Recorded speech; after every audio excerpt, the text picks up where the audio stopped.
Hi there! Tonight we're going to be reviewing all of the brushes in my brush collection. So let's get started. I'm going to start with the MAC brushes because a lot of people consider these to be the holy grail. There is the 187.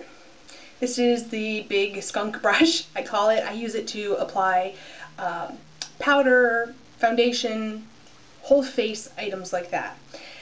I like this brush. I like the thick handle. I like the way it looks. It looks fun. Unfortunately, I've had some bristles come out already, and I've only had this about a week and a half to 2 weeks.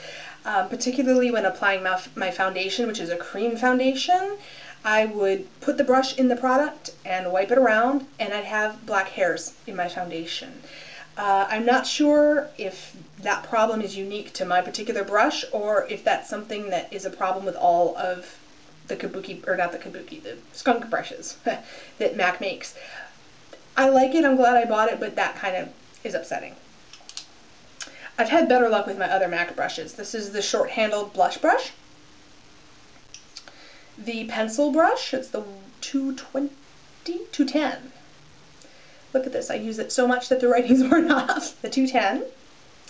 This is the 275, the angled eyeshadow brush. And this is the eyeliner brush, which I can't tell you what number it is because the plastic has come off. I've had this one for a while, and unfortunately with MAC brushes, as you can see on this one as well, sometimes the plastic chips off a little bit. So in my quest to find brushes that weren't going to fall apart like that, I decided to go to Target and see what they had, and they have the Sonia Kashuk line. So I got 4 of her brushes. Angled brow brush,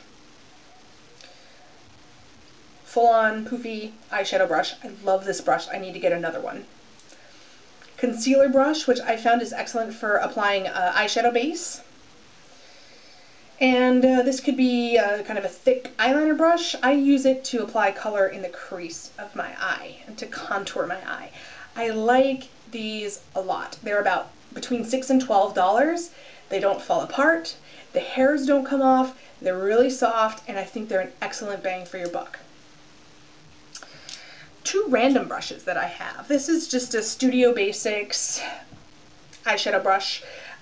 It's got a thin handle, which I don't really like, but I do use this a lot for putting on my highlight color and then blending it down into my other eyeshadow colors. I like this a lot. It's soft. Because of that, I wouldn't recommend the Studio Basics brush for applying products like Paint Pot that you need a little bit more firmness to get the product out of the jar. But it's great for blending. Great blending brush. This is my new favorite brush of all time. This is the Posh Contour and Blush brush. It just says blush on it. It's a contoured brush. So you can use it on the apples of your cheeks to put your blush on, but you can also use it to contour.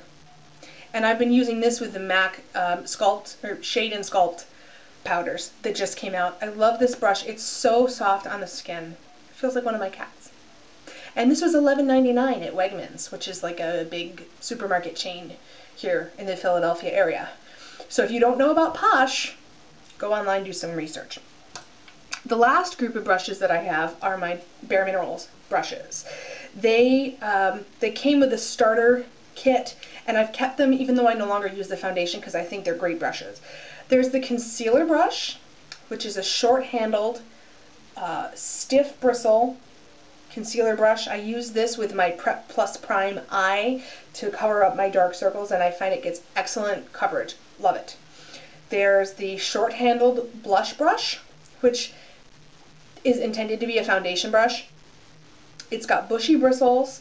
It's a little misshapen because I washed it and I let it dry at a funky angle, but it really is a good brush for all over face application of powder or foundation, or just for your blush. That's how I use it. There's also the kabuki brush, which is a big fat short-handled, like a buffing brush for full coverage. I don't really use this at this point, but it's a great brush and I didn't want to throw it away, and you know, if I were to buy it separately it might cost me 20 bucks. So it's going to kick around in my drawer and I'm going to find a use for it eventually. So those are all my brushes. I hope you enjoyed what you saw. And I guess in closing, my recommendation is don't just buy a brush because it's MAC or because it's expensive, because a lot of times these days you can find a brush that's just as good at your local drugstore or at Target or Walmart or your supermarket. So kind of talk to people, look at some YouTube reviews, see what you like before you spend a whole lot of money on high-end brushes, because you're probably going to find something that's just as good that costs about half as much. Anyway, I hope you enjoyed that. See you soon.